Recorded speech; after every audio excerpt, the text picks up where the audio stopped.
All right. I'm welcome, and I'm here at the NOC with JJ, and JJ, you're a veteran here, right? You've been here for 1 or 2 years now, right? Oh, more than that. Yeah, it's been four now altogether from my first GSX that I did here, Uh huh. which was called Impact on the way back. Uh Way huh. back. I think you remember that. And yeah, this is kind of our home base here. We love this location. We love the partner that we work with MGM, and how they treat us and how they let us use their equipment and roll it over to our equipment so that we are fully capable of all the configurations, and it's all ours. All the APs are coming over. There's Okay. 2,200 APs that we're rolling over to us Okay. and control them fully and put our configuration on and give the client's experience the way we want it and not the way it was configured by the partner. Okay. Once you get those on, the configs on, what's next? What do you do then after that? What's next is sometimes when they roll over to us, the APs, we have to still do tuning. So I'm mostly responsible for the keynote, or I'm solely responsible for the keynote. Which is happening Has been, shortly. yeah, have been, yeah. I have to run soon to get over there to make sure that our CEO has perfect Wi-Fi where he sits, and everybody else Very obviously important. has very good Wi-Fi as Yeah. well. So we have to do the tuning over there. Um, as you know, Al, and you have been in this business for a long time as well, right? Year two. Yeah. Um, Wi-Fi is not made for this for masses, right? Yes. We have originally made it for scanning barcodes.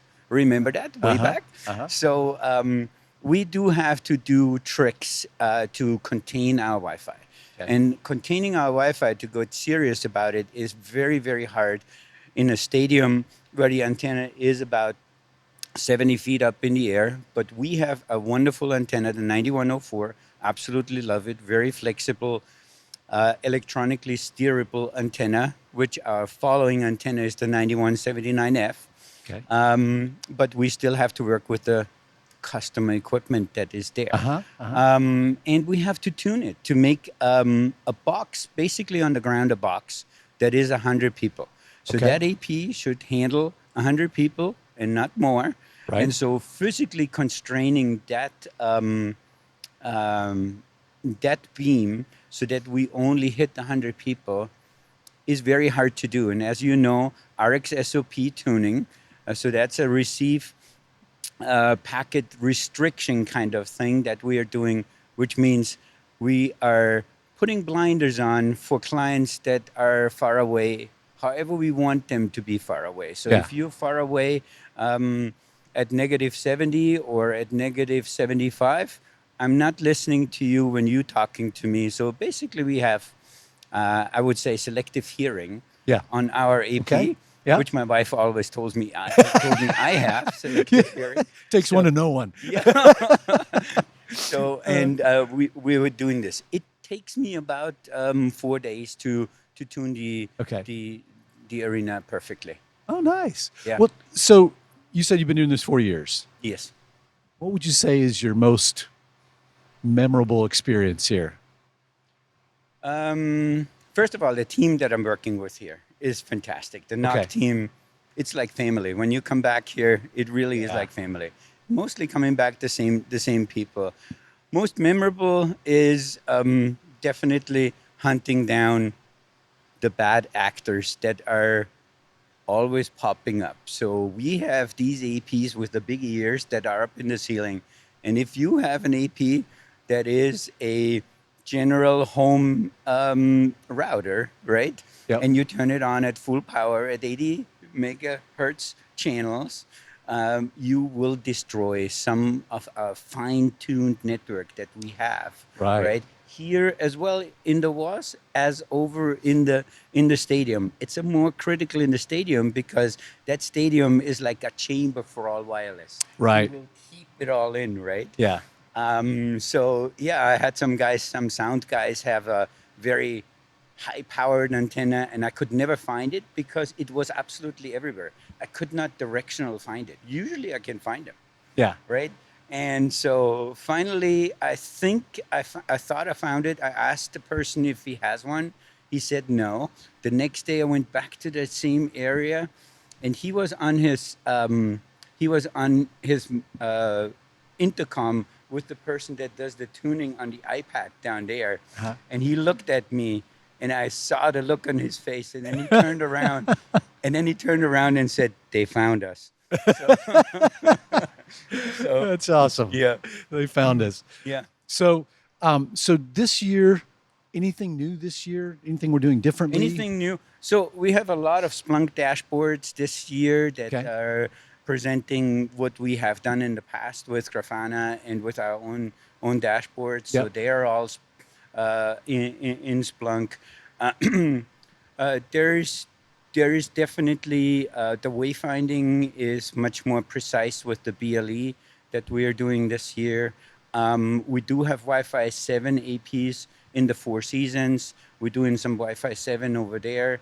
Um, yeah, so other than that, I don't think we have many different things that are new. Okay. The only cool new thing for you, for me, that maybe some people think that's not cool because it's everywhere, but we actually have an accelerometer in the AP, Oh, and yeah. some of the That's cool. APs we can see It's if cool they you're are using it. mounted, Yeah. a little bit off, Yeah. sideways, or whatever it is. For us, this is cool, right? Because we want the precise, and we want everything the topology needs to be very Yeah. um, nicely installed, right? Awesome. So Good. that's a I cool love thing to for hear me. For other use people, of probably that kind of technology. yes. So, do you know anything about like show stats? How many devices are on So yesterday we were at I think 18,000 um, connected devices clients? Okay. accumulative, right? Okay. In the stadium during the show, we went up to 7,900 clients, current client So almost 8,000 on clients concurrent. on Okay. their phones, on their devices, whatever they are. What They you all, remember? as I heard, had a good experience over there. But as we talked before, Yeah. it is very critical and very hard to make it work Yeah. for such a massive amount of What people in a small area. what is the seating capacity of that? Do you remember? So I Oh, do think it's 18,000 seating okay. capacity in there. Okay. It was not full Okay. yesterday. I have seen it a bunch fuller, Yeah. right? Okay. I have been here and I have provided the same service as we do for us, Yeah. for Huh? Google Engage, Yep. and for Yep. Google Next. Yeah. They were full, Yep. packed, but they also put the stage on the other side, on one side of the long side of Okay. the short side of the stadium, and Okay. therefore took a bunch of seats behind it out because nobody was sitting there. Right. Right. We sit all the way around, so we can spread around a little bit. But I have seen it fuller. Yeah, Yeah. How yeah. about any and I know you may not know this, but like amount of throughput, like in gigabits per second or Amount of gigabits? throughput. Yeah, yeah. So don't do a speed test when you are in the stadium, right? Oh, I always do. Hoping, I'm Trust hoping me, people I don't always do do it speed multiple tests times. That's because what I speed do during tests the are, keynote. a lot of people do speed tests, download little apps that show them, how many. It it does. So it's interesting. I think this is the wireless community, Yeah. and we are very truthful with Yeah. everything, right? Yeah. This is a 9104. This is a 9130 Previous AP generation. Yeah. in Uh-huh. there in Yeah. the 9104. Yeah. Um, I get 150 megabit per second when the bowl is empty, Okay. right? Yeah. If the first wave of people walk in and we get about a quarter, we're down to 60. If the next wave comes in and we're down to half, we're down to 30. And then we coming down to a usable amount, and I can really pinpoint it because you could catch a moment where you get 8 megabit per second, and then one where you get 30. But we're Yeah. in that little. It's really interesting to hear you say that because I'm always being asked for numbers like that. Yeah. Like that's something that everybody's always asking. What happens? What should I expect? And Yeah. we talk about numbers of clients, like you were talking about, and all Correct. that kind of stuff. But it's interesting to hear you talk about sort of throughput numbers. So Yeah, that's really yeah. good. So you can't put your finger really on it, but we can we can be in between. Yeah. And my biggest thing is it's usable. And I'm in the back all the way up on where the suites are. Yeah. And I can see everybody on their phones and that they're doing something. I Yeah. can't see what they're doing, but I can see that they are doing something and not doing one of these. You know, remember when people do this with the phone Yeah. so that more waves, more electronic waves come to your phone? You have to do Yeah. that a lot. Yeah. Well, JJ, it's been so good to see you. You're one of my favorite guys to come out Yes. here and talk to. And, Thank you for having me. I apologize for not bringing my Wolfpack hat. So I didn't put it on today, Okay. but tomorrow will be the day again where I put my Wolfpack hat. I will remember to do that going forward. So Yes. I know you're busy. I know you got to go run to the Yes. the keynote and get ready for that. Yes. But man, thanks for taking time to talk to us. Yeah, And thank you. great information as always. Thank you very much, Al. Thank Good you. to see you. You too. Yes.